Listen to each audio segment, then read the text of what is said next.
Mexico where people go to see those behaviors. We get to see them every once in a while here on the feeding grounds, but it doesn't happen nearly as often for us, so it's a little bit more special.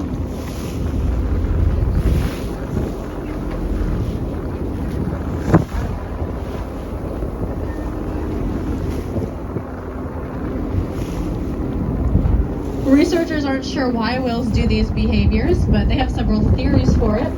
Right now, the most agreed upon theory is communication. Whales are really large animals, so anytime any part of their body hits the surface of the water, they're sending a lot of vibrations through the water column.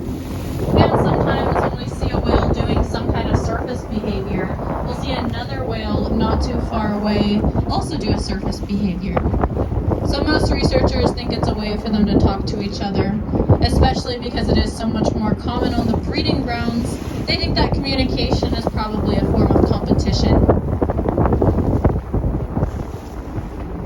Another theory is exercise.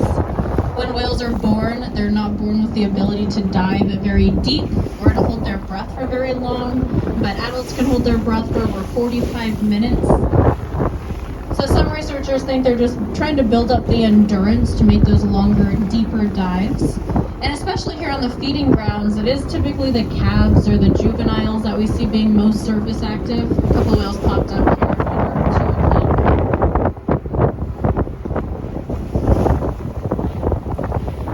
It can also be a way to get rid of unwanted parasites. Humpbacks are one of the slower whale species, only cruising about 6 to 8 miles an hour. So they get a lot of barnacles anchoring into their skin, and they get a crab-like crustacean called a whale lice that we think feeds on their dead skin. Researchers don't think they're particularly harmful to the whales, but they can carry close to 1,000 pounds of them, so they might just be dislodging those hitchhikers. And it doesn't look like these whales are going to do any more surface behavior in the time remaining that we have, so we need to make our way back in towards the harbor. Make sure you guys are holding on to something bolted or welded down. We're going to have this wind and swell behind us a little bit, so we should have a pretty nice cruise home. There's still a lot of water between us and the harbor, so keep looking around, as there's a good chance you'll see additional wildlife on our cruise back in. And for the remainder of the boat ride, I'm going to come around the boat and answer any questions you might have about our local wildlife or our bay.